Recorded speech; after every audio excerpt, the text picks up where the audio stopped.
Social Andy, welcome to the Andy Social Podcast. This is episode 198 with the man, Lindsay McDougall. But before we kick into this week's episode, if you are new to this little podcast, how you going? My name's Andy Dowling, and nice to meet you. In addition to hosting this little podcast, I also play bass in the Australian metal band Lord. And if you love a bit of old school heavy metal, or even if you don't even like old school heavy metal, go and check us out, please. Lord.net.au, go and give it a crack. We sound like Iron Maiden, Judas Priest, and, you know, if you know nothing about metal, I'll just say Metallica. Hopefully that's enough of a dangling carrot to go and check us out. But you tell us what we sound like. There's a call to action. Lord.net.au, go and check it out. Brand new album, Fallen Idols, is out right now.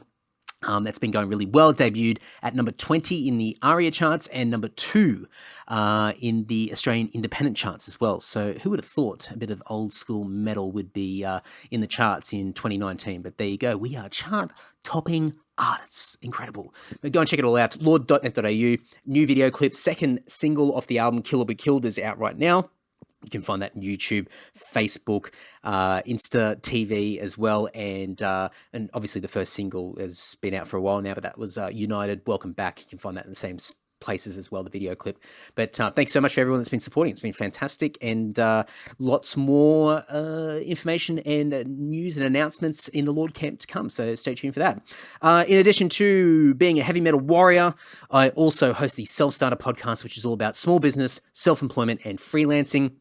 We're in the second season right now, and depending on what floats your boat, you could be a self-employed person yourself, or you might know somebody, a family member or a friend, somebody who is out there running their own business, got a side hustle, earning a bit of pocket money on the side, using their initiative, or maybe you got somebody who just can't get off the couch. All talk, needs a kick up the ass, and maybe self-starters for them. So go and check it out.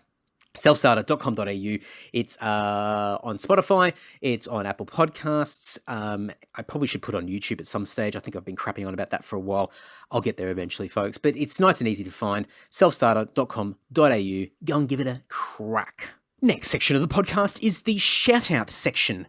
Every week I thank some legend, some champion, some awesome person who supports me and the podcast, and it can be in a range of different ways. It could be a guest recommendation, it could be a review on the internet, it could be buying some merchandise, it could be shouting me a beer via the PayPal button over at andysocial.net. It doesn't matter. It's a massive help to me. The fact that you guys listen to this podcast is more than enough, but these little 1% extras are just incredible. So thank you very much for you all for supporting me. But every week I thank one person, and just my little way of giving back, saying thanks, showing a bit of gratitude, and for those people that reach out, I'll find some crap lying around the house to send out to you in the post. A bit of fun, a little gift pack, little whatever, a little surprise. Look out! But this week's shout out is a bit of a different one. I'm going to go off on a different path on this particular shout out. Okay, all right, let me get into it, Andy. This week's shout-out is for Glenn Wheatley. Now, some of you may recognise the name Glenn Wheatley, and if you don't, Glenn Wheatley is the man behind John Farnham. He has been John Farnham's manager for decades. He's got his own management company. He's a kingpin in the Australian music industry. Also was the man in The Master's Apprentices, Little River Band, and just it's just incredible career. And the reason why he's getting a shout out is, well, partially because it's an apology to him, because I'm such a freaking punisher. I punish this guy every few months asking if I can get John on the podcast. And I know John doesn't do interviews. It's so hard for him to get out and talk to anybody. He's just not interested. And why would he? Like, he's got, he doesn't need to promote himself. But, I throw my hat in the ring, give it a shot. Flick Glenn an email every few months and say, hey, Glenn, how you doing? Blah, blah, blah. Episode 100 coming up, episode 200 coming up. I can see John's playing down the road. If he's got any time in the afternoon, I'll come to him.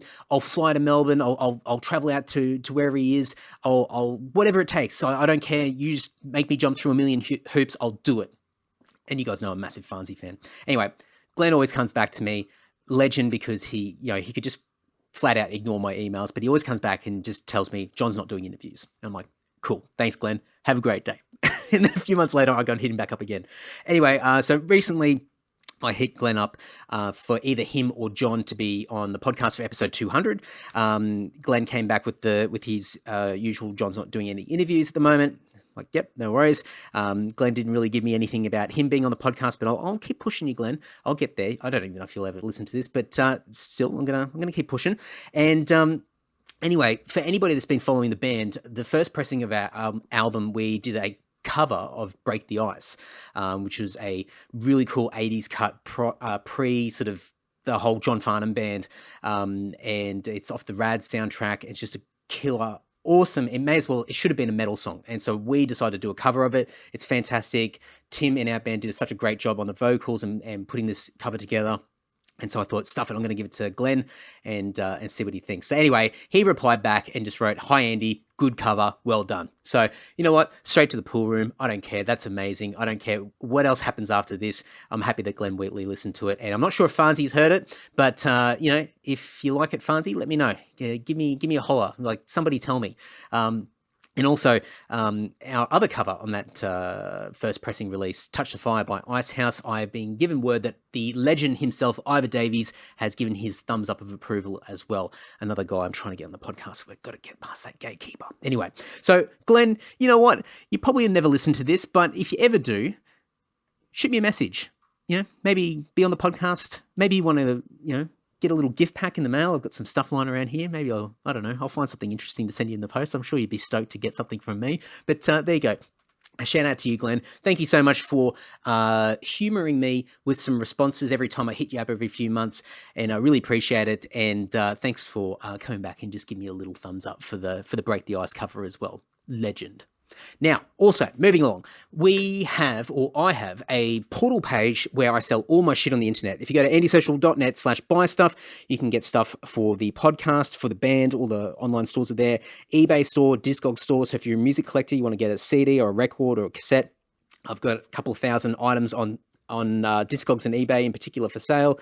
There's heaps of stuff over there. Go over there, andysocial.net/buy stuff, and a few little thank yous, because you guys, when you buy from these pages, you're either supporting the band, you're supporting the podcast, you're supporting me and all the projects that I'm involved with, whether it be Andy Social or Self-Starter, or whether it was the video series that I did a few months ago for getting into podcasts, or upcoming podcast projects as well. So there's heaps of stuff. And when you guys buy something from me, it helps me declutter. I've downsized. I'm living in this tiny little apartment in Piedmont, which is fantastic. Great location. But I've had to downsize dramatically again. So when you guys buy, it helps me declutter, but it also funds a lot of the stuff that is important to me. So it means a lot. So a few little thank yous. Dean from Keeler Downs, anyway, in Victoria. Sorry, folks. Daniel from Baxter in Victoria. Yen from Trigania in Victoria. Fucking hell. Sari from Revesby in New South Wales. Lynn from Bungendore in New South Wales. Are these real names? And Crafton from Hope Island in Queensland. Thanks, folks. Really appreciate it. If any of you folks go and buy anything off Discogs or eBay or off the band's online store or Andy Social or whatever it is, flick a little message in to say that you heard me crapping on in these episodes, and I'll add some extra little goodies in there just to say thank you very much. All right.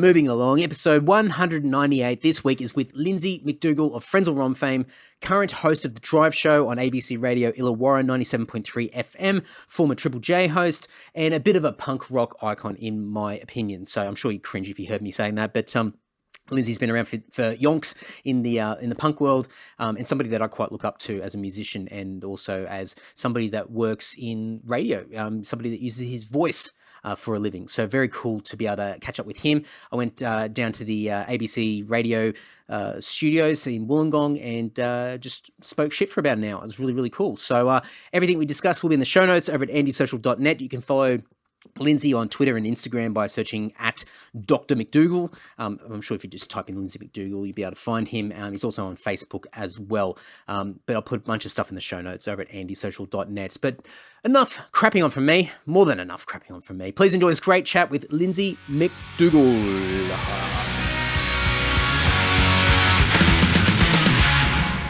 There's that craftsman kind of thing, which some people are really into, and they're great at it, and that's I think a really important skill to have. And yeah, you want to dedicate your time to this thing. No. I want the easy, give me the quick start guide. I want to know, how, like say, for example, using like a recording system. All right, I want to know how to record and stop and edit. That's all I care about. Fuck the rest off. I'll work it out as I go. Yeah. And so I just want to do that. And yeah, I use the shittiest, like I use Reaper for free. It's what I record on Reaper. Jason, our singer, does Pro Tools and everything.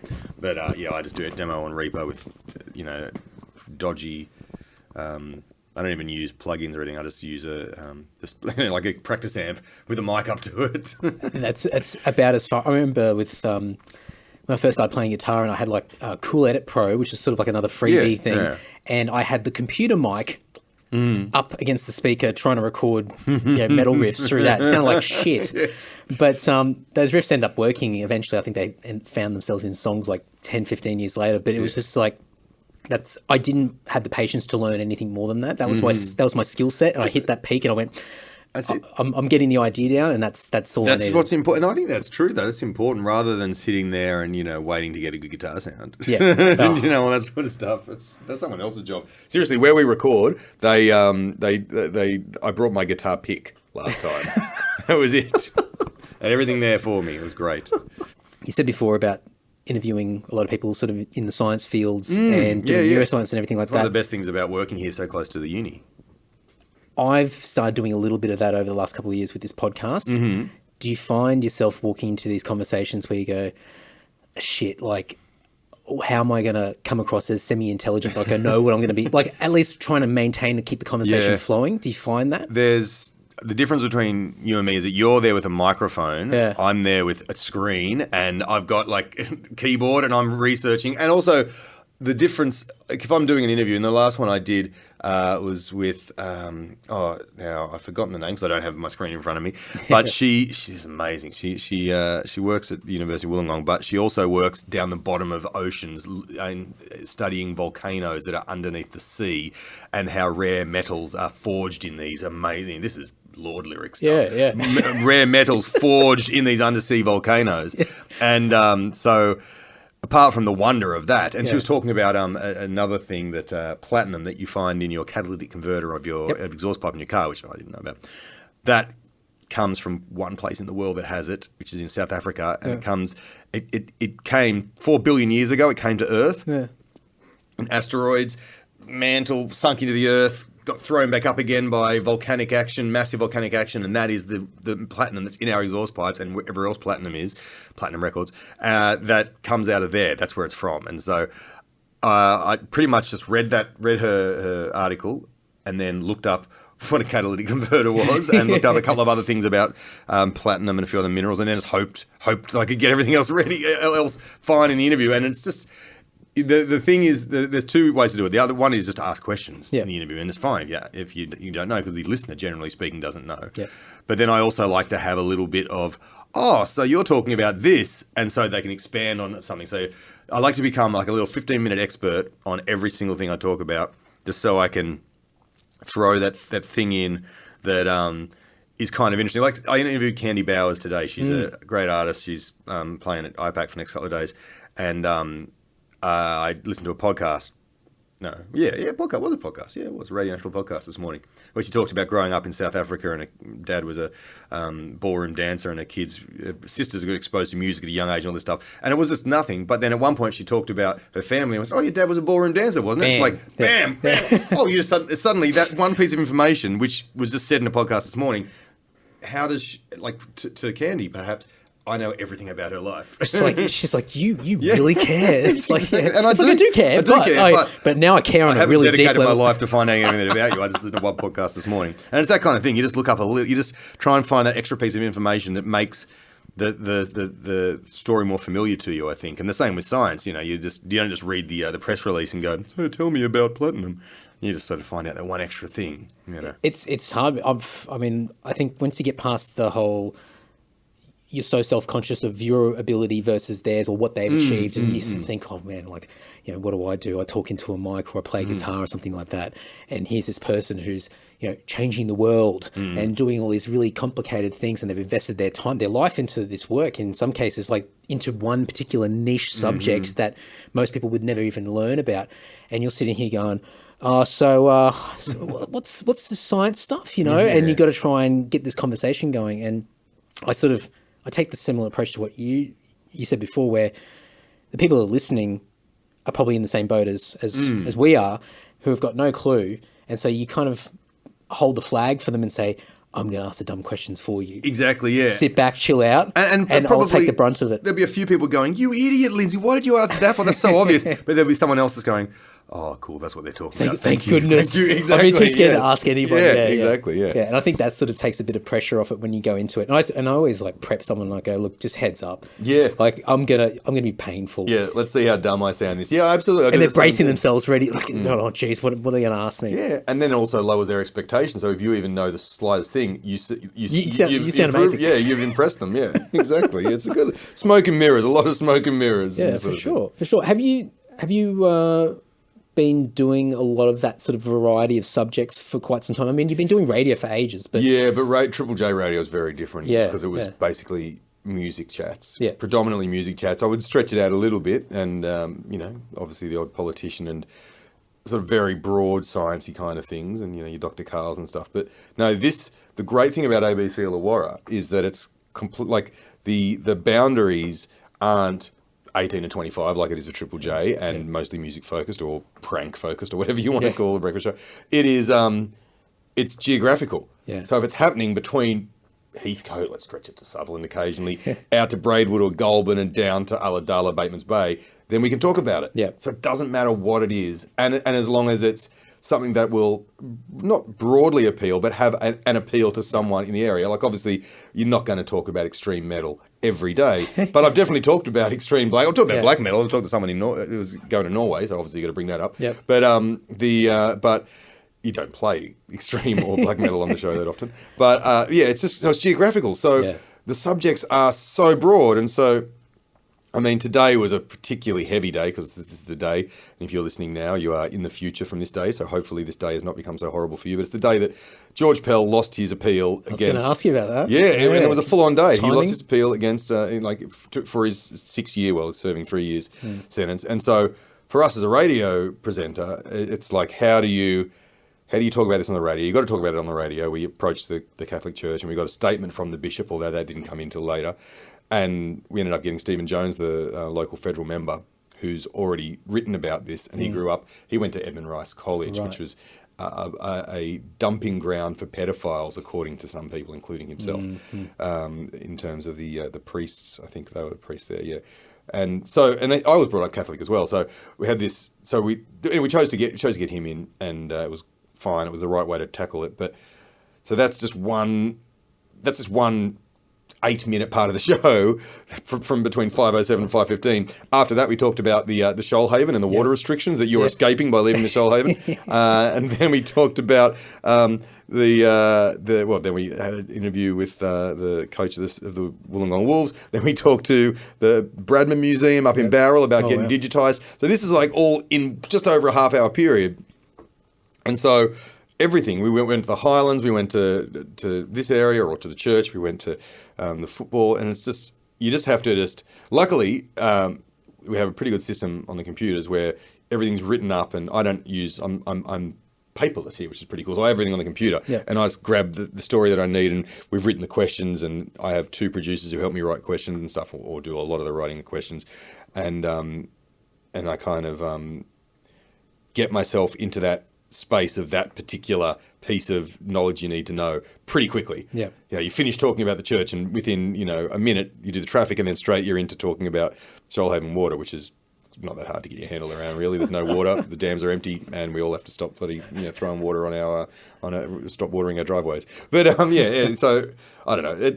I love all that nerdy and even sort of really local radio stuff, because it is really interesting to me, the trigger that causes the percentage of a dam that's empty that then trigger a water restriction, or the amount of water in the Shoalhaven River that triggers the opening of a catchment or something like that. There's all interesting things, like, I think, that are really interesting to me, broadly interesting to me, and to the person living right there, really fucking interesting to them. That's it. It's relevant to, exactly to them. Right.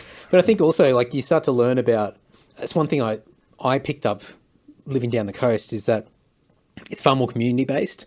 So everything relies on everything else. So when there's one thing being impacted, then you'll find in a very indirect way that eventually down the line, other groups or a particular industry or something like that's impacted. So it's interesting to sort of see where these really odd links are. And you go, oh, I didn't realize that, and then you sort of start to think about your own actions and what you do and what impact that can have. That might not be direct initially, but down the track could have an impact on somebody else. But doing what you do, swapping between these topics, but no doubt you probably know a hell of a lot about the Illawarra over the last how long? Year and a half, yeah. Well, I think the difference, I mean, I'm sure all that stuff happens in the city as well, in Sydney as well, or any city, but there's so much more space between everything here, so you can see the links a lot clearer, whereas in there, everything's crammed in. You got a lot of noise and just a lot of information overload. Absolutely. So, it definitely, as much as the show is much busier here than I was doing when I was working in Sydney at Triple J, the pace of the show is a lot bigger, but the feeling of everything is a lot more relaxed. Yeah. And it's quite nice. And I like the fact that it's, I think, and also local radio outside of major cities is a bit more relaxed. Today was a little bit full on because of that stuff. And then we do occasionally have days where we're doing crazy traffic stories and there's the winds and flooding and fires and all that kind of stuff. But, generally it's often talking to someone from the Rotary Club, then you cross to a scientist who's invented a bionic ear, which we did talk to at one point, and then then you'll go and talk to the local member for Kiama about the roads that still haven't been built, or the hospital still hasn't been built. Asking those hard questions. Asking those tough questions. I know. I finally get to talk to politicians. It's quite interesting. You can correct me if I'm wrong, but has this sort of stuff come naturally to you to be able to move between different topics fairly quickly? Because even just listening to you talk about your audience changing very quickly and those topics, I mean, I'm drained thinking about it. Like if I just do one podcast, I'll schedule it. I'm like, all right, okay. And I spent a lot of time getting ready for certain interviews. Like I also interviewed Rob Sitch today from Utopia and The Late Show and Frontline and everything. And I spent a lot of time. I watched the 2 episodes of the show, the screen as I went back into a working dog hole and was watching all these old episodes of Frontline and stuff. But or clips of the Late Show and things like that.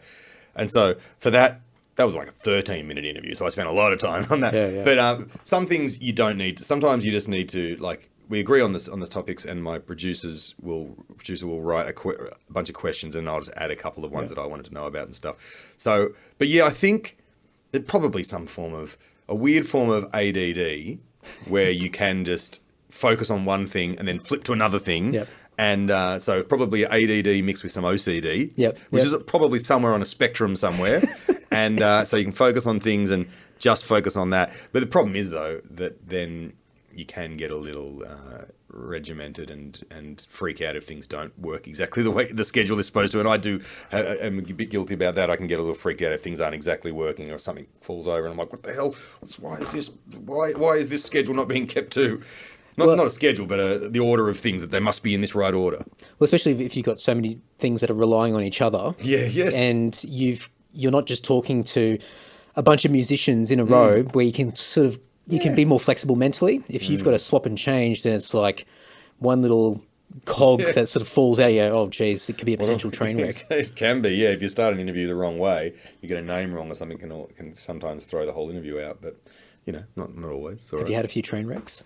I don't think there was like once, and it was one of those things where a piece of information on the screen wasn't right, and it kind of threw the whole interview. And I was talking to a independent member up in the Wallumbilla Caribbean, and I mentioned that she was a Liberal member, which she wasn't. It wouldn't have mattered, except that I remembered after the interview that she had tried to become a Liberal Party member, and they had said no to her. So I was like, okay, that's why you kind of were off on the back foot, or just not really into me for the rest of the chat.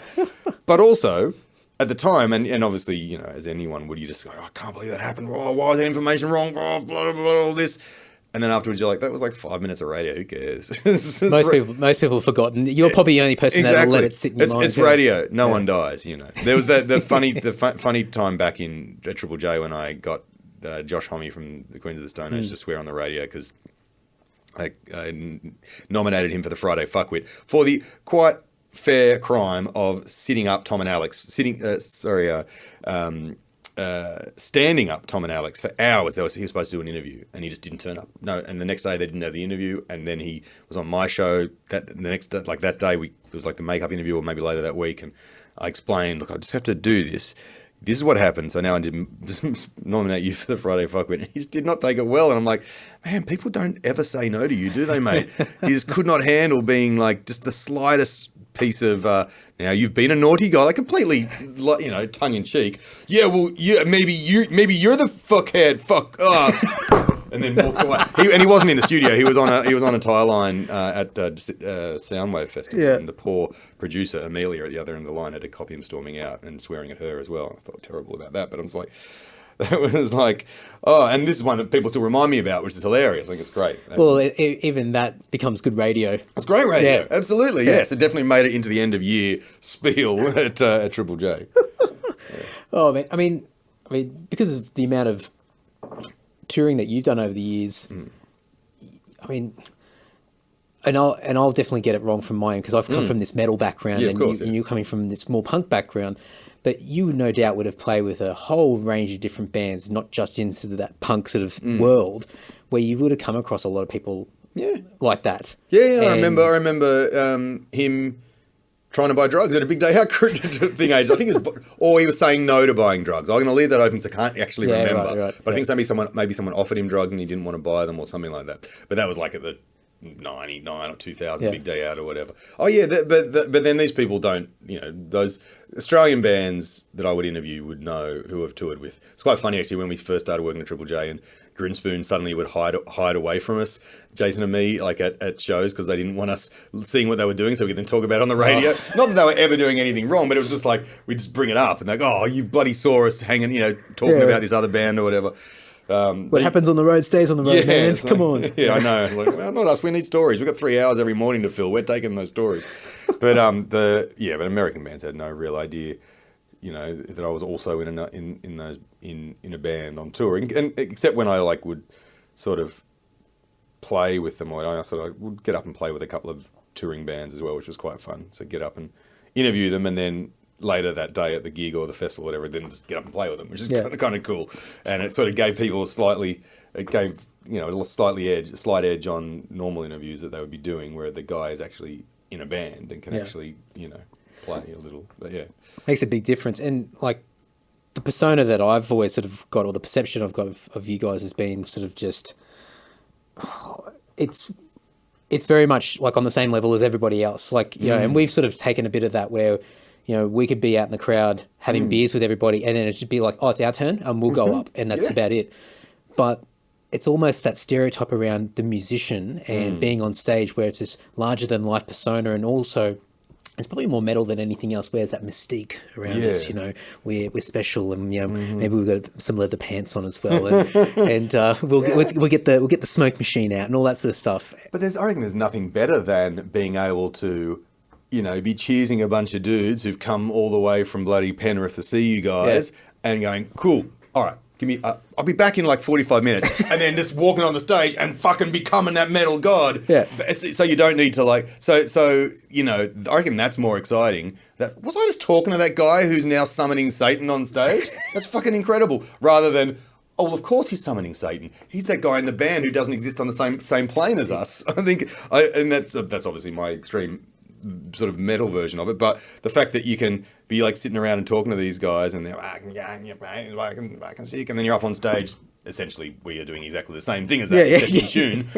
But vaguely in tune. But yeah, it's kind of I think it just never, anything else just never appealed to us because it's just boring. Like, and also I hate, like, as much as I love the guys in the band, speaking of those same 3 guys before the show and then after the show and only those guys, that sucks. It's like heaps. There's like at least 40 other people in that room that night that we could talk to in the crowd, you know. You don't want to sit in a room somewhere up the back with poor ventilation, stinky just sort of staring at each other, just going, cool show, man. Yep, Great. Man, yeah. Great. What time we loading out? Yeah. It's like, as we learned years ago when we first started touring America, and Jason and I used to go to the merch every day. That's how you make money if you're living off merch. You go out there and you work the merch stand, and you do your showbiz. You do your Mr. Showbiz thing. Got to do it. Got to sell some units. I mean, I still do it now. I'll warn the guys. All the time. I'll warn the guys. I go, as soon as that last song finishes, I'm dropping my stuff. Somebody recover my stuff and move it somewhere, because I'm running to that merch table before they kick everyone out of the room. You got to catch them on the way out. I'll grab the set list off the front of the stage and hand out my picks, and then if people want photos, I'm like, absolutely, let's go to the merch stand. Let's go to the merch stand. Yeah. And it's not just an economic decision, but it is important to let people know that you're there and you can sign stuff if they've already bought it or whatever, and it just feels so much better. And then you'll see the rest of the band half an hour later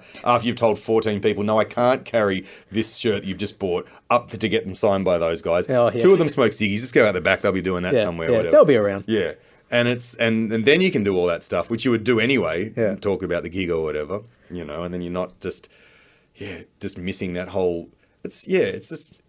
It's a better way, I think, to expend the energy after the show as well. Any of that adrenaline that you've got is actually by talking to people rather than sitting backstage, your heart's still pumping from those... Ventilating. Yeah, exactly, yeah. Having said that, I'm not a drummer. I imagine the drummers probably need to do that after a gig and actually relax. Well, I mean, I'm probably, I play bass, so there's fewer strings as well. Yeah, so it's sort of like, I'm done. All right, just drop it, walk off. Yeah, it's... I think there's an element that I've always seen where you guys have got this unorthodox approach where you sort of, like for us, like we always say, we don't take ourselves seriously, we take the music seriously. Mm-hmm. And so we'll always have a standard that we try to work towards. And I think you guys have got elements of that. The standard's a lot lower with us, but yes. Well, but it feeds into what you guys are all about. So you're still serious about what you do. It's just you're playing a different style of music. But you've got that unorthodox sort of approach where it's like, we just do what we want. Do you find that, some people, and I think people treat us differently because of that unorthodox, and they think that we're very relaxed about things, and we don't give a shit, we're just friends or whatever. Yeah. And so you'll get to some venues, and they just don't take, say, your sound check seriously, or that you seriously do actually want to have the monitors sounding good before you go on, or you do seriously want to have the band room locked, or you do seriously want to have an easy access to the stage. And they're like, it's Frenzal, mate. I don't give a fuck. It's like, I thought you got the punk. What do you mean? No, we do give. We're happy to do all that, but we also want to feel safe, and we want. And when we said a crowd barrier, we didn't mean those flimsy little aluminium ones. Like, there's serious things that we have, and that people just think, it's just friends. I'll give him a case of beer. That'll be right, mate. Monitors, fuck, that's not punk.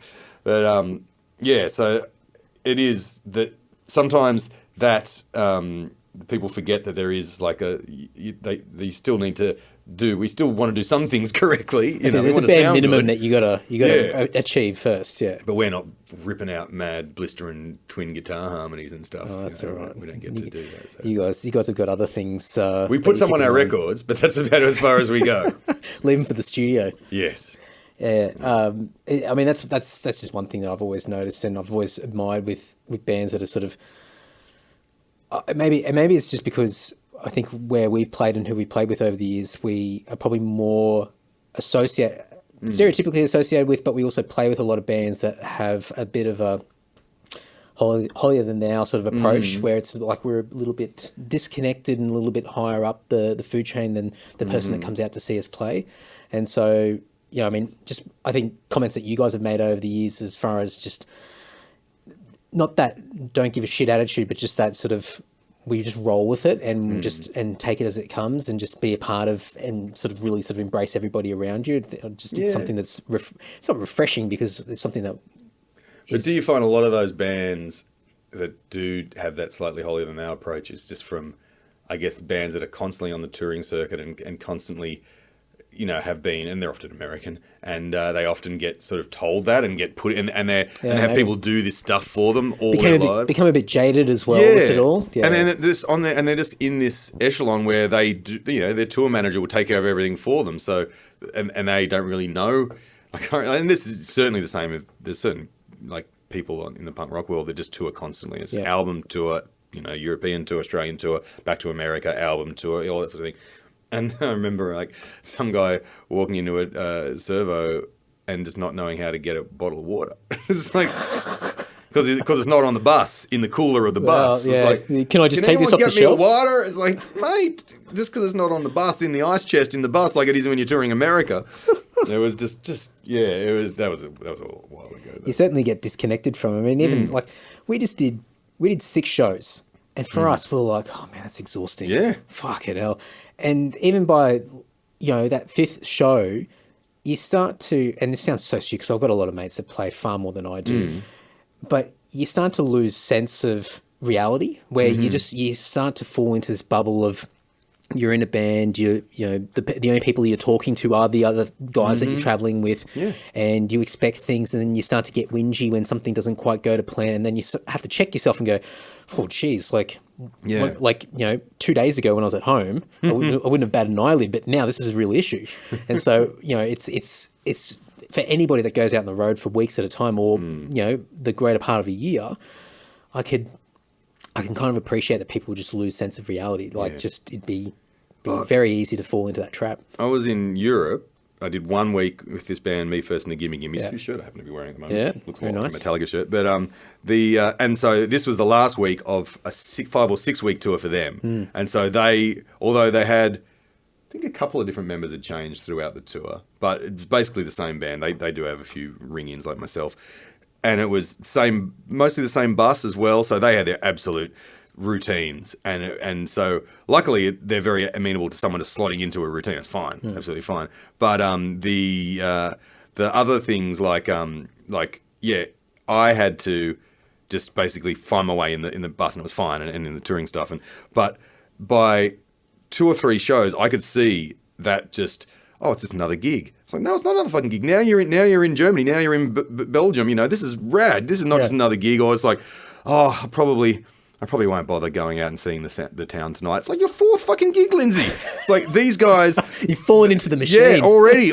Like, I mean, like the bass player CJ would get up for sound check. He'd wake up for sound check, and he wouldn't even party that much, but he just couldn't sleep while the bus was moving, and that was his life. Yeah. He'd sleep through Paris. He'd sleep through Berlin. He'd sleep through Saint Nicolas in Belgium, and just get up for sound check, and then that was it. And that was his life. And occasionally people would go out and do vaguely touristy things, but I was like, no, man, I've got to do this. And when I got there, bright-eyed, I'm going to go everywhere, man. And then it was like 3 days in, I'm like, wow, I'm not even walking around Berlin. This sucks, But also I can blame jet lag and things like that as well for not getting into the rhythm of it. And that's something that you would know that happens as well. If you do 3 gigs, you're probably okay in a row. By the 4th and the 5th, you fucking suck.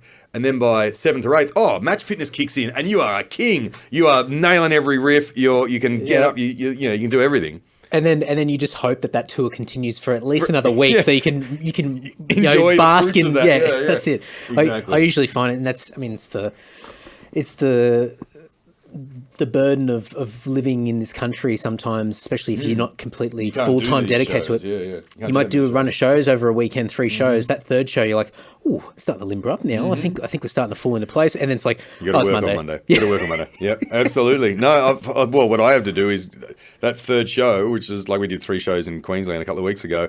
That 3rd show was so much fun. We did a show that was by request. We had we called it the Bucket of Broken Dreams, where people wrote songs they wanted us to play, and it was the best fun. We're playing all out like a bunch of silly covers.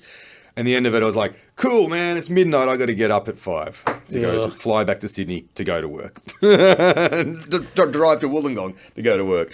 But yeah, people, it's just, you can't tour the same here unless, you used to be able to in the 90s, I guess, but not to the same extent. But No, and I think unless you sacrifice a hell of a lot and you just drop everything, and you've got everyone with the same level of commitment where you get the van, you get the trailer, you chuck the PA in there, and you play every hole in the wall around the country, and you could potentially do really well. Mm-hmm. But that's a big investment. And everyone needs to be on the same vibe and everything. And and it doesn't often happen to bands that have been around for a little while, like ourselves. You're rarely going to find bands that do that haven't already. I mean, some bands that have had a massive bit of success. I mean, Grinspoon did that big Guide to Better Living tour last year, which was a pretty big tour. Massive, and bands like that. But it's almost, if you're too big, say like you can't do that because you can only play big shows in the cities. Like, I don't know if the Living End could do any sort of show every day because they wouldn't play those sort of regional shows because they'd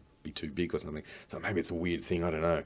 We were lucky. Like, we did a lot of that, and now we're sort of just playing when we want to, which is quite nice. I was going to say, what's it like these days compared to, 10, 15 odd years ago? Like, the change of pace would be dramatically different. We had a few, I remember in 2004 when Jason and me started working at Triple J, it was a big sort of grind down the gears for a bit, or 2005 really. And then we sort of picked up again after Jason left, and I just didn't care about not seeing my house ever, and just going away every weekend and stuff, and doing radio shows from different states.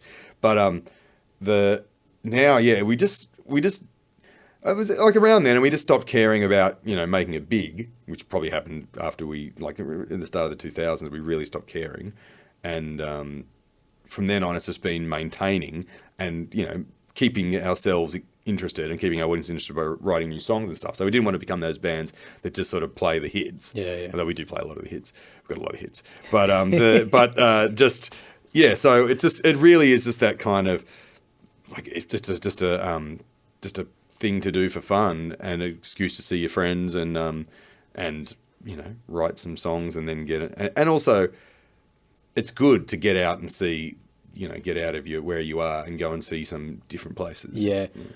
Did you find when things started to slow down and you guys sort of made that decision, either individually or subconsciously or whatever it was, that you just weren't as, not driven, but not as worried about getting successful or whatever that means? Was that a tough period to sort of go through, where you sort of had to rethink about, like, for me, like, I talk about this quite a bit with other guys, where you hit that first milestone of 30, where you have this crisis and you go, what have I done with my life? And then you start comparing yourself with every famous person in the world that's turned 30 and what they've done.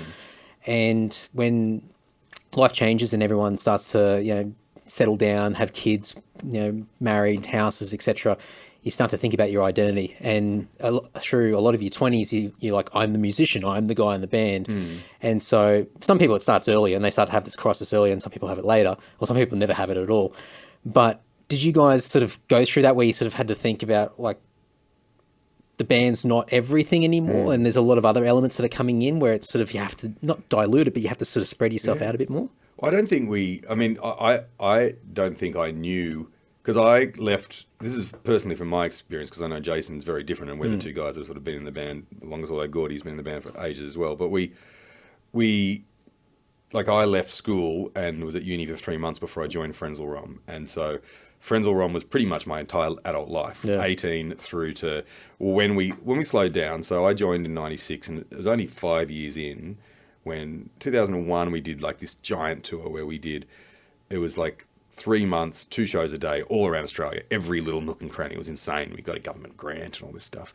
And it was rad. And then we started writing the next album, and then we sacked our bass player, and then we just wrote an album anyway, and then we got a new bass player, and then we started doing some shows again, and then it was like 2002, so there's still another 2 years. It's hard, once again, I was talking about this before the interview. I'm not good with dates, but around that time... The early 2000s. We started, no one remembers the early 2000s, really. It was Y2K. We're still living in the hangover of Y2K. It was just, I think it just sort of happened, and we slowed down. Jason and I started a solo project, not a solo project because there's 2 of us, but we started an acoustic sort of side project that was ridiculous and had horrible, hilarious songs, talking about rooting dead people and all this sort of stuff. And so we started doing that. And I remember a manager saying, be careful, you don't want to, because we were playing small gigs, tiny little gigs, playing at the Hope, and it was rad fun. We had a cellist and a trumpet player on stage and all that, but playing really cheaply and stuff. And previous to that, we'd been playing these big festivals and stuff primarily, and big-ish tours. And our manager was like, you don't want to sort of undersell yourselves, because then you get a reputation as a cheap band. But I think at that time things were just sort of happening that way, and we were getting in that direction. And then, so Frenzal never really sort of had like this sort of crash, but we just slowed down and started focusing on that stuff. Our poor new bass player was like, what? Are we not touring the world? I just used to see you guys in Adelaide every like 2 weeks, and now you're not playing any shows, poor guy. And then when we started working at Triple J, it was just like, it was pretty much a fairly smooth plateau. Yeah. Like, it was no like, let's have the band meeting. Okay, guys, we all need to get jobs. It was just like, oh, we just got offered a job. Should we take that job and not play as much? So seriously, in terms of me, natural distractions, really. Yeah, it was, and I keep talking about how lucky I am in these things because I never really had to, like, you know, I joined the band pretty easily and I got to drop out of uni, and there's a few times there when we were literally feeding ourselves, me and Gordy, our drummer, on a large chips from the chip shop. Yeah. Like that was what me and him would share for lunch and dinner, and a loaf of bread. Like, you know, it was every musician's done, you know. And when we couldn't be on the dole because we were trying to tour overseas, and then you couldn't be on the dole and tour overseas, it was, you couldn't prove that you were looking for a job when you were in Las Vegas and you were touring around America, which is, you know, and these days I can't even imagine how you would do that sort of thing. But yeah, so there was, apart from those like lean times in like 97 and 98 and 99 where I remember our manager even lied to my dad about the band's finances, so he let me join the band and drop out of uni, which was great. He knows that. My dad knows that now. But yeah, then everything is sort of so it was, so it's a relatively quick time. So I joined the band in '96. I kind of got pretty famous and stuff, and by the year 2000 we were signed to a major label, and the album we recorded with that sucked, and we kind of left that label and bought that album back and resold it through Epitaph and whatever. It's still a shit album and stuff. But that whole thing was pretty much it. That's from 96 to the year 2000 is essentially the peak, the trajectory of the band getting really big. Yeah. And then we kind of plateaued over the next few years and just settled into a nice putting along little sort of two-stroke boat, and we've just been doing that ever since. Just enjoying the ride. Yeah, there's like, and you know, it sort of gets a little bit faster when we release an album, and we'll play a Metro maybe, and then it'll just putter back down, and we'll play a couple of Crowbars, and it's really nice, you know. And because generally, especially for me and Jason and Gordy, we just fucking love playing gigs because of the playing the music, obviously, but also the ridiculousness of it, or the fact that we get to just play these silly songs to people who just love it. That it sounds so, you know, cliche rocking, but it doesn't matter if we're playing a download festival. Oh, that was fucking good. Yeah. Playing a download when suddenly there was like, oh shit, people really like us. Of course, we were on at exactly the same time that people were walking through the door, and the door was just there. Yeah. So they'd hear us and go, oh, there's that band. So it kind of maybe fluffed our numbers up a little bit. But yeah, it was. But we played to like sort of 200 people at in Maroochydore, and it was such a rad show. And then we play to 20,000 or whatever a download, and it's like, this is fucking rad as well. But it's just essentially the same thing, just with slightly more embarrassment if you fuck up, I guess. I mean, I watch some of your Insta stories, and you'll just rock up to shows and do little things around Wollongong and whatever, and just jump up on and play a bunch of songs. So I think sometimes, it's easy to feed my ego, is what I think I'm trying to say. It's very easy. I was going to say, it's just the love of the music, But that's the other good thing about living somewhere like Wollongong, is that you can just do little. I'm sure you can do it in the city as well, but yeah, I love just like, and that's when I left Triple J and had a bit more time to myself and actually got to learn how to do things. I never really played cover songs besides sort of big, silly, obvious ones and stuff. Like, I'd never done an acoustic cover set before I left Triple J and actually had time to, because I'd been in the band, worked really hard, started working in Triple J, worked for 10 years really hard. You don't have too much creativity in your brain left.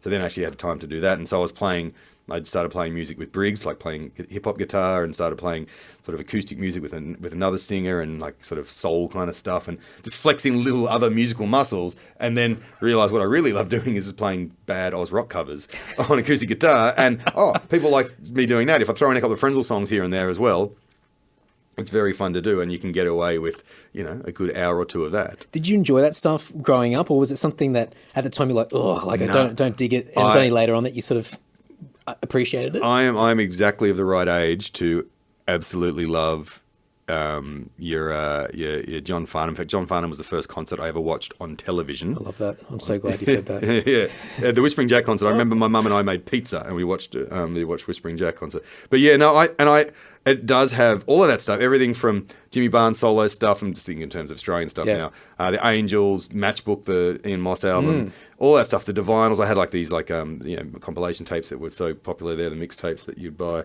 All of that stuff. And then I even remember, like, before I learned guitar, I don't think it was like a squash racket or something. In fact, I made a guitar out of cardboard. I think I was even left-handed. I made it wrongly. Me and my cousin air guitaring along to Hysteria by Def Leppard on my bed when I was like, I guess that was 86 or 87 or something. So I was like 8 or 9 or something. So yeah, I've never, and I think obviously when you join Frenzal Romb and you're a big tough punk band, you pretend that stuff isn't what you're into, but I was always into that. And obviously that got erased by grunge, which happened in the 90s when I started learning guitar. So that stuff was all the other stuff. I remember playing like Johnny Diesel songs on guitar when I first started learning guitar because that stuff was fun to play. But then I got into grunge and all that stuff went in the back burner, but never went out of my mind. And I got this weird mind where every song that I know how it goes, as in every song I can hear in my head, hear the music, hear that, like as if the music's playing in my head, I can generally learn how to play unless it's Steely Dan, unless it's got physically hard chords. Although the other day I was cleaning up the house on Sunday and I was listening to the best of Steely Dan and I got on the piano and tried to work out, like using internet chords, how to play Peg. It's like, and it's very hard. It's very hard. It's like moving bass and the same one chord holds down and then you move the bass around. Very hard to play. Peg and what's that one? Deacon Blues as well. Yeah. Deacon Blues, very fun to play. It's like as in very hard to play all those silly chords that I vaguely know. But sorry, now I'm talking about Steely Dan. I didn't expect that. When I came in here, I thought Steely Dan. Steely Dan's what we're going to talk about. Yeah. No, that stuff. I have played Doobie Brothers' "What a Fool Believes" live acoustic once. I was talking about that today in the office. I was trying to teach my producer Jake how to play it. But no, I just love. Like it's really sort of wanky to say sort of jukebox brain, but any song that I can hear in my head, I can generally work out how to play. With a couple of wrong chords in it, probably. Yeah. One thing I can't do is lyrics. I'm useless with lyrics, but that's why God invented tablets and iPads, so you can have lyrics in front of you on a screen. Well, I think people are far more forgiving these days. When years and years ago, they'd be hiding the teleprompter on stage, and suddenly there'd be a photo from the wrong angle, and everyone's like, "Oh, they're a fake." How dare they? They should know these songs. And now I think people just realise that it's just impossible. Some of the biggest in the game. You see Alice in Chains with their no, iPad? They had iPads with the lyrics. Really? I think it was, we couldn't work out if it was lyrics or monitors, because, every day everyone controls their own monitors these days as well, apparently. But that sounds too high tech for me. Yeah. I don't want any more things to do on stage. I'm fine. Our drummer just got a yap at the Brisbane shows, and Gordy started doing his own drums, and he's just like, if I want more kick drum, I can just do that. Oh my God. And it's like, don't kick, you're about to blow your speaker out, because you forget that like an iPad can do that. Can actually blow an actual speaker up if you pushed up too much. But that is the learning, like all of the songs from the 80s that I listened to growing up are still in my head and I can still play. And as in, even if I didn't play them back then, I can generally play them, and it's rad. And it's one of those things that, if you, like, it's so fun to do just by yourself, sitting around. I'm going to sit around and play Ian Moss songs for a bit. Like, they won't, or play along to Whispering Jack, or play along to The Best of Cold Chisel. It's fun. It doesn't sound good, but it's just me doing it, and it's great. Who cares? Yeah, it's fucking fun, and it's something I can do. It's like so many people can do amazing things that they do for fun by themselves. And people do amazing artwork that are just for themselves, or people, get under a car, take a motorbike apart, whatever. People will design a whole fucking Sistine Chapel just on their weird computer, or just with their hand and a ruler. But I just fucking love just mucking around on guitar. And it's just fun. And occasionally I get to do that in return for free beers, which is quite fun as well. The best of both worlds. Yes, exactly. Yeah, I always looked on in awe at the your stereotypical cover band who would go down to the RSL or whatever and play 4 hours of multiple sets and just have this repertoire of songs, and I just go, how the fuck do you remember all of it? Like, I know the songs when I hear them, but that's a lot of shit that you have to remember. And some of them are really good where, they'll do requests and people calling out songs, and then they'll just go, yeah, and they'll be like, yeah, I think, yep, okay, yeah. And they'll do like 10 seconds of just trying to work out the progression and go, yep, okay, done, count it in. And I'm sitting there going, oh man, like, how the hell do you do that? So, but I think, people do it for a job. That's their thing. Well, that's it, isn't it? You dedicate some time. It's also a bit harder for a bass player, that it's really important you get the shit right. Guitarists just fluffing around on top in a lot of those bands. You can just do a few slides here and there, just slide into a chord. There we go. Exactly, yeah. Or if you just play a riff on top of it, But there's people like when I was in between jobs at radio, and I was talking to a mate of mine who does a bit of that stuff, where there's a database and you'll get sent somewhere. If you're available for a gig on Saturday night, you'll turn up, with 3 people you may never have played with before, or 5 people, and you just do the gig. I've done a couple of gigs like that, but not officially. Just like I played at the APRA Christmas party with some people. Some of us had rehearsed. There's a few of us that I played with in bands before. A couple of the guys from Blue Juice and Jake from Blue Juice's sister, and a few other people. But I think the drummer or the bass player we had not rehearsed with. Wow. We just had the set list and a few other songs we started playing during the set. Alana Stone, Jake's sister from Blue Juice, was like, "We should play The Way You Make Me Feel by Michael Jackson." And I'm like, "Should we?" Okay. And in the break, like, this is before I had an iPhone, I'm pretty sure. Yeah, it was. And so listening on a computer that we had out the back, maybe listening to it, and it's essentially 2 chords, or like 2 chords and then another 2 chords. But going, all right, I guess we can do this. Luckily, with songs like that, as long as you've got a good keyboard player and good singers, then you're fine. But you can just follow them. Yeah. I would find that stuff rad. To a point, I think. My brothers do it really well. My brothers play like weddings and they're in a band. They do maybe 2 or 3 sets of covers, and I've played with them occasionally. But I think if you were doing it for a living, that would start to grind, I reckon, if you had to do it. Like if you get to do it for fun. I get to sit in my lounge room or in my music room and play guitar, and it's fun. And you get to occasionally jump on stage. Occasionally I get to play piano or play guitar, and it's fun. But if every day you knew, I need to get 4 gigs in this week or I can't pay rent or whatever. It's probably only 2 gigs if it's cover gigs, so they pay a lot.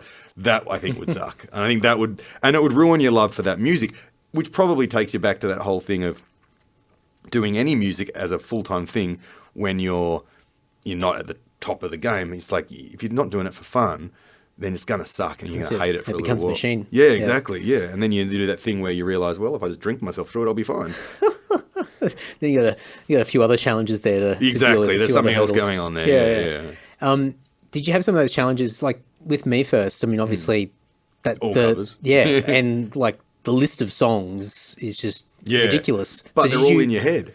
Well, I was going to say, so how did you sort of approach that? Because as you said, you got this sort of thing weird that you've brain, got. Yeah. It's all the songs are in my head from the original. Not all of them, but a lot of them are from the originals. There's only a few songs that you had to learn that I didn't actually know, because there's a few American standards that I didn't know and some great songs as well, and then learn the versions that they do of them. And that's just repetition. You just put a Spotify playlist of the long sort of 90-minute set plus sort of encores, but there's a couple of breaks where Spike plays ukulele, and just learn them and learn how to play them.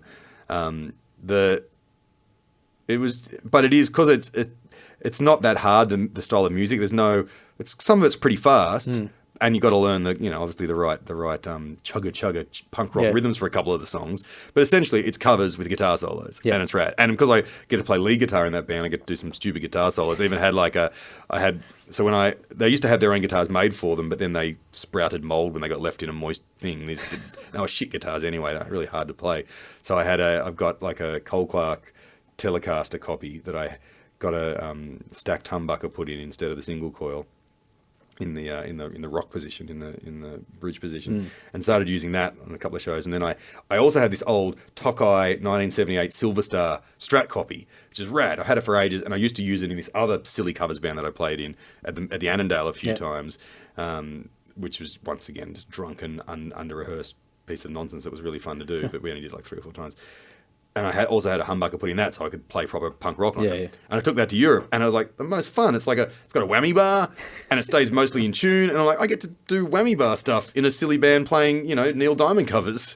It's great. Billy Joel covers. I mean, it looks, from the outside, it looks like it would just be a hell of a lot of fun to play in a band like that where, I mean, I just remember going through sort of high school and, you had that division between your metalheads and the punk guys, and so there was us knobs that love Slayer and Megadeth and Metallica and all that, and then you had the other guys that like NoFX and Pennywise, etc. But the one thing that sort of crossed over, at least from my end, was the punk covers of all these songs, and it was just fantastic, and they were just so obviously the high energy versions of these songs and a lot of classic sort of old rock songs as well.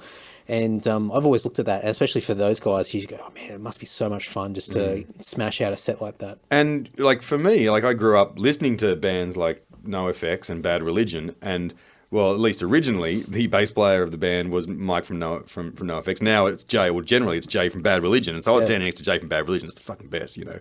It's like, you know, standing next to Tom Araya or fucking, you know, whoever the latest bass player in Metallica is, but like it's been probably 20 years now. Yeah, for Trio. Yeah, he's still new though. Yeah, he's still a new guy. Yeah, but it's just so rad to do silly things like that, and also have that weird kind of like thing that, you know, we were never anywhere near as big as those bands. Yeah. And but in terms of, I guess, the more pure punk rock, if you don't count Living End and bands like Grinspoon and all the millions of bands that are bigger than us that play heavy music in Australia, but we were kind of the biggest Australian punk pop band, I guess. Yep. Probably vaguely, but then there's, you know, other bands splintering off different genres. So to get to play in that band, it's kind of like we've gone to these continents, and we've got the guitarist from the biggest punk band in Australia. You know, we've got that sort of thing from this particular genre. We're certainly not the biggest punk band, but and it's kind of nice to be grouped in that group, playing alongside the guy from Bad Religion and the guy from Lagwagon and the girl from Bad Cop and the drummer from it's mostly two guys from Lagwagon are mostly in the band. But it's kind of nice. It's crazy. Like, was there any point in time, like at any stage over the years, where you guys had that, it's not the right word, but that validation from these giants, so to speak, these guys that you've just loved, and they've sort of have almost said like, you guys get the tick, you're in the gang now. Yeah. Well, yeah. I mean, they got the NoFX guys and stuff, but it's because they have, and they are definitely in that echelon, and they do separate themselves from the fans because they're fucking famous. You know, these are guys. You know, Fat Mike, although he does hang out in with fans of NoFX, but kind of not in the same way that we do. But there was never that much of a barrier between us and them, because we sort of knew each other from the 90s. And just kind of knew them, you know. Bad Religion's slightly different because we didn't really tour with them. So meeting Jay Bentley from Bad Religion was fucking rad to hang out with him. But then, because we toured so much in the 90s and we'd run into all these people, I have like vague memories of being drunk around, because I'm sure they weren't as drunk as me, with like the drummer from Bad Religion and the drummer from Pearl Jam was at a show once. I'm like, fuck, what is this? Most of my fucking life, mate. And, it's like we've definitely never felt like some sort of shitty little also ran band with those guys. Like we have with other bands, definitely, and other people, even maybe especially in Australia, still think of us as this kind of silly little joke band. You know, your friends are still around. I remember those guys. Whatever. Yeah. But whatever, that's fine. But but yeah, I think those guys have kind of maybe more than we even gave them credit for. Have still always thought we were cool or whatever, you know. It's just because we don't see them that often, and because we don't tour America because we can't be fucked, you know. So we don't get on that get in that fucking but we don't get on that train where you see everyone and everyone's broing down and stuff, you know. But yeah, fuck going to America. Do you guys get that regular offer, like regular questions on Facebook? All the time. I had one this morning, and look, they all mean well. And there's probably a bunch of the guys that listen to this, but you get the hey, you guys should come over and play this festival. They go, festival, fantastic. And you find out that it's in this tiny little town in the Midwest, where there's probably maybe pushing to get 150 payers in. And you know, it's homegrown, grassroots, really sort of, and hey, if you live down the road, maybe you might consider playing it. But when you're in the arse end of the world, and there would be bands that would come from maybe a coast to play it or whatever if they're on the same touring circuit. That's right, and you just have to. I mean, you're always polite because I mean, part of it is they're not exposed. They're not doing what you do, so they don't always think about all the logistics involved. But man, I just sort of look at it and go, like now it's harder than ever to get over there. I mean, just all the political stuff, the visa stuff is just the political stuff's fucked, and the fact that they'll probably go through your phone and look for your tweets and stuff. I was it's kind of lucky I work for the ABC and I have to be impartial in all things. That's right. Well, I mean, in Feb I was over there and I had to. I think their laws have changed again, and it's even more scary. But I had to tick a box saying something along the lines of, if they felt it was necessary, that I would relinquish my phone and give them the passwords, and they would go through everything. And it said, like, it's up to you. You can tick yes or no. And I just say to my wife, Jess, I go, you know what? Like, if we tick no, I've got a feeling we're going to be stopped. Yeah, of so course. do you have anything, Sus? No. It's like, oh, well, it'd be annoying if it, and obviously, there's thousands of people coming in every day. So, Yeah. And look, we're white Australians, so Exactly right. there's a chance that we're going to just get they're through. not looking for some angsty metal lyrics. They're looking for fucking people who look like their ingrained idea of what a terrorist looks like. That's exactly what right. they look like, or some sort of seditious person. Yeah, but that and the visa situation and everything's so expensive, and like if you can't really get away with lying to get into America these days. I don't think. No, it's too much risk. And I've seen other people I know get the boot out or get denied at the border because they've gone in as tourists and they were going to hire guitars when they get there or buy some shit ones and just do a tour, and they've seen it or they've looked on social media, they've worked it out. And Worked it. Yeah, like sorry guys. You look at your name, look up your name, band. And then they can find it out. Yeah, and I'm sure that's just like with facial recognition. Yeah. They're going to know. They'll be humming your fucking single back to you by the time you get there. You really like us? Yeah.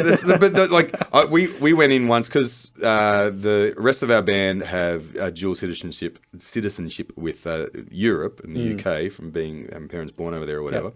Yep. Jason was born in Glasgow, so we went over there once and just. Must have been only like one show or whatever that we were doing there. I think, it was. It was the tour we were doing where we went to Taiwan, Japan, one show in London, then down to Israel and South Africa. It was the international hotspots tour. It was fucking crazy. Wow. But that one show, I was a competition winner.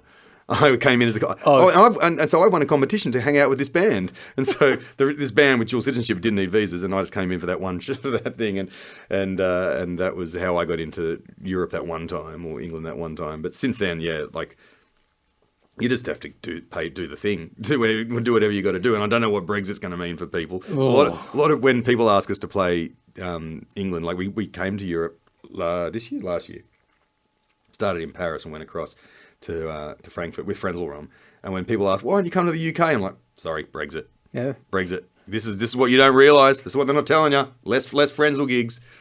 It's just so many hurdles to jump through. I mean, it's just, and well, I don't know if it happens in other genres as much, but it's so prevalent in metal where the pay-to-play tours happen as well. So unless you're big enough where you can command your own headlining tour, and so do North America and spend weeks and weeks on the road, where you're earning enough income to sort of at least balance it out a bit, you want to jump on another tour. Yeah. So the only way to do that is, pay a privilege cost to jump on a tour. That's right, and yes. That's on top of contributing to just daily expenses and being out on the road. So it's almost near impossible unless you're sort of sitting up the top end of that food chain. Yeah, or you got a great Possible campaign going on, or a Patreon or something, or your parents are rich. That's Possible, Patreon, or parents. That's generally the way it works. All the P's. Yeah, people do that in Australia. That thing where they offer to, bring all the backline and drive all the gear in return for getting on tours, like with big overseas, often punk bands, and I'm like, don't do that. Just come to the gigs. Yeah. Come to for what you're doing, that you can just come to the gigs, enjoy yourself, not play to the 4 people that are there at the start of the gig, And probably have a better time. To the listener at home, we've had this person ringing Office 1. It feels like for the last 10 minutes. I wonder if I need to find out what's going on. Do I need to find out what's going on? Yeah, do it. Let's give it a go. Hello, ABC Illawarra. Lindsay speaking. Chris Barth, I'm very sorry. Thank you for calling, but Chris Barth actually broadcasts out of Sydney, and this is the ABC Illawarra office. So if you call 1300 222 702, you should be able to get Chris Barth. 1300 222 222 702. 02. 222 702.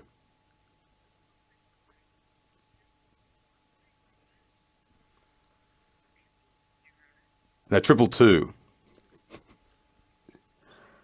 702.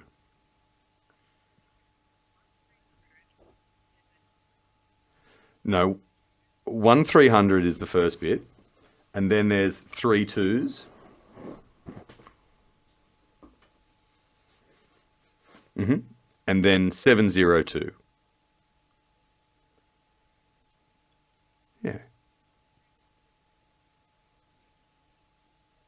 That's the one.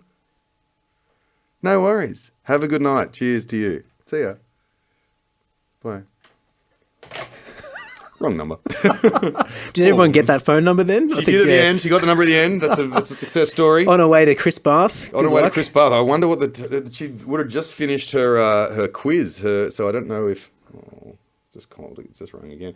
You know what this is, though? This is probably people who just have our number in their thing and they think they're calling Chris. They haven't got an overflow or anything like that? No, not from Sydney. No, this would be... that's all right. That's fine. I was just worried that there might have been a bushfire. Oh, that's right. Yeah, quick. Lindsay, get out. I need to get into emergency broadcasting mode. That was what I was more worried about. Oh, there you go. Or it was downstairs going, why are you using our studios for a private podcast? No, they're very cool with that. Well... Before a bushfire does kick in, yes. There was one thing I was going to ask you, and it was going to be the first thing I was going to ask you. I was quite curious, but I was looking online for Google reviews for Albion Airport, and I couldn't find anything from you, but I wanted to get a bit of feedback as to what Albion Airport's like.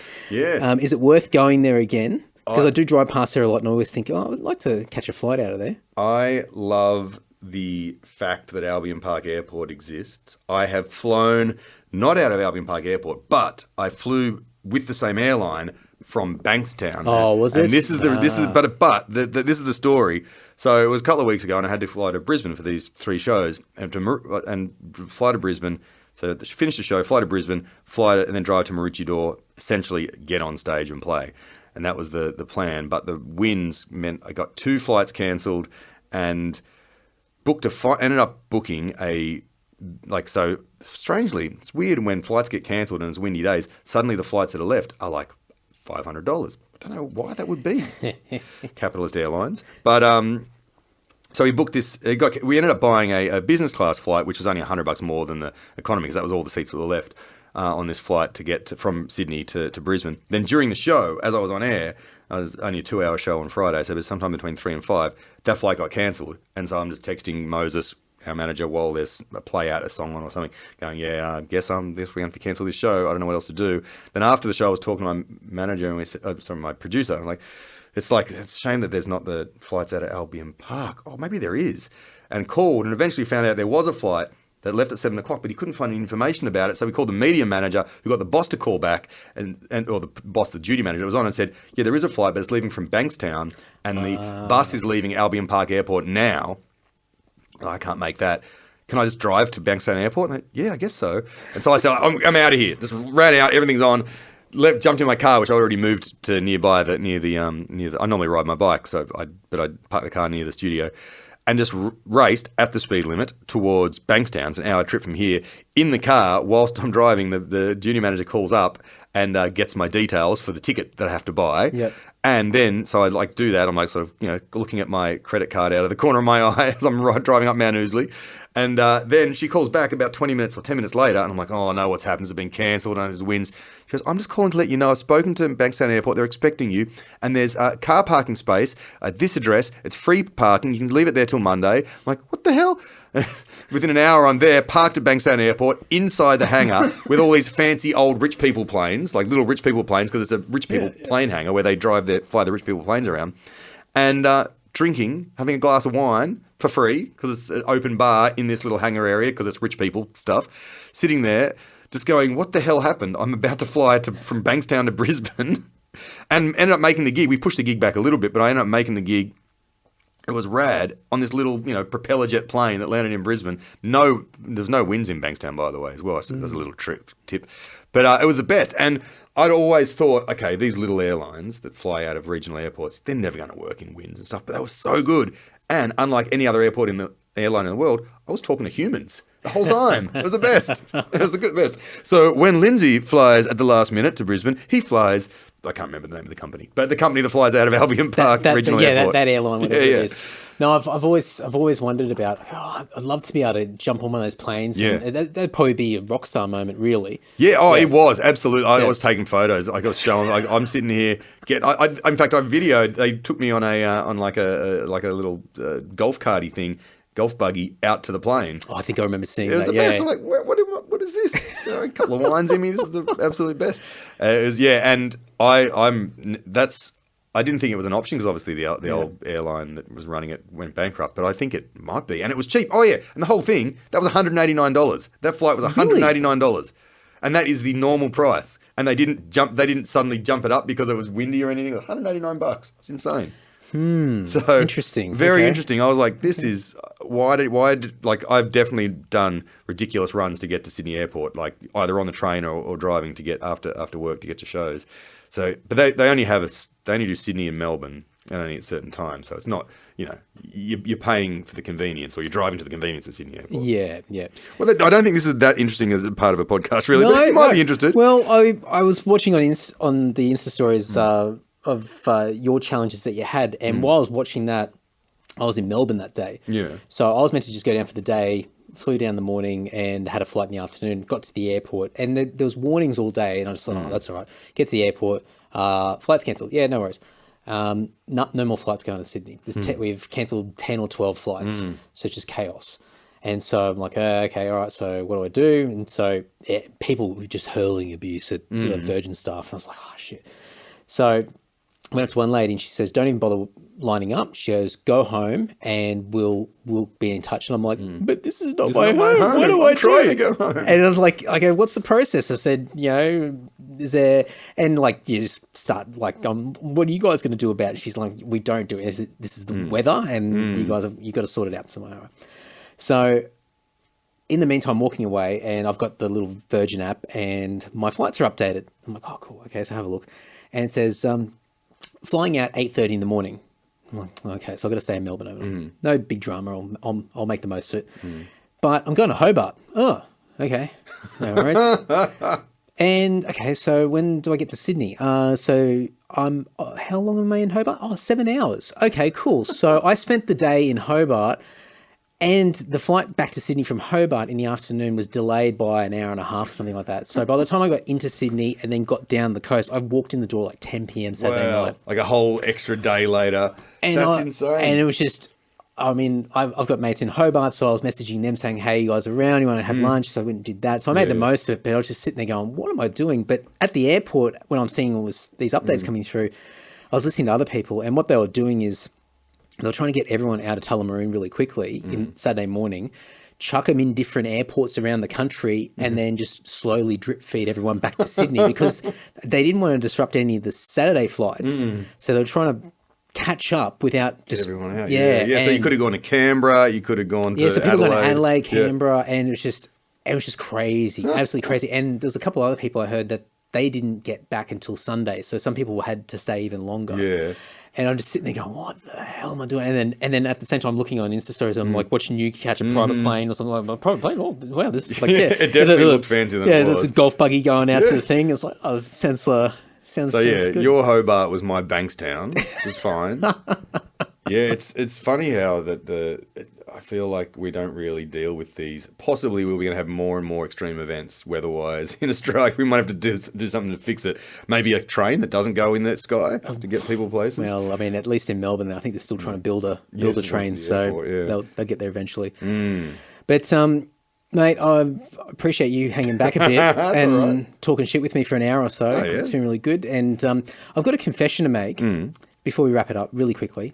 So we spoke in Feb because I had a little spot with one of your segments for the podcast. Yeah, that's right, yeah. And thanks to Dave Gertler for throwing my name in the bucket because he couldn't do it one week. And I was in New York, and so we did the little thing.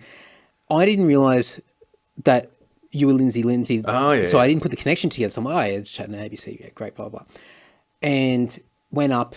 And that was Must great. have felt weird when you heard me playing Lord down the line. Well, but you made a comment saying you remembered like rehearsing with the dungeon and everything like years and years ago at Zen Studios. That's right. And you're talking about playing Lord. And I'm like, oh, that's really cool. Oh, that's awesome. Blah blah blah. Didn't put the connection together. And literally, I'm pretty sure it was like 2 months later. It wasn't just when I got home and I sort of worked it out, or after I got off the call. It was about 2 months later. I put the dots together and went, oh, that's who I was speaking to. Oh, right. So there you go. Yeah. So it was great to be able to connect then, and it was a great excuse to keep talking. And obviously, you've done another spot, so if you need another, if Dave can't shuffle his foot in, then I'll certainly come in and assist. We should do it now. No, let's not do it now. We played a gig in Frankston once year when I was still at Triple J, and it was one of those ones where I must have flown down after the gig and went there. And I got there kind of late and went straight to the merch, because that's what I do, to the merch before we played.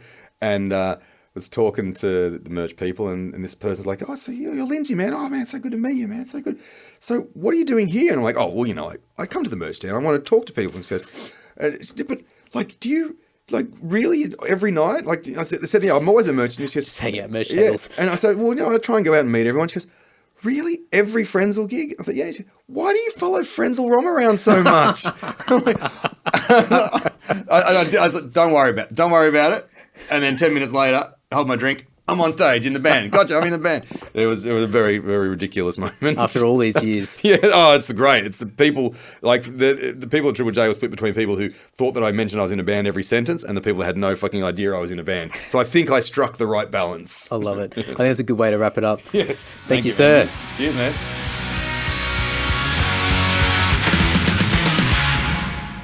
Reach out to Lindsay by following him on Twitter and Instagram by searching at Dr. McDougall.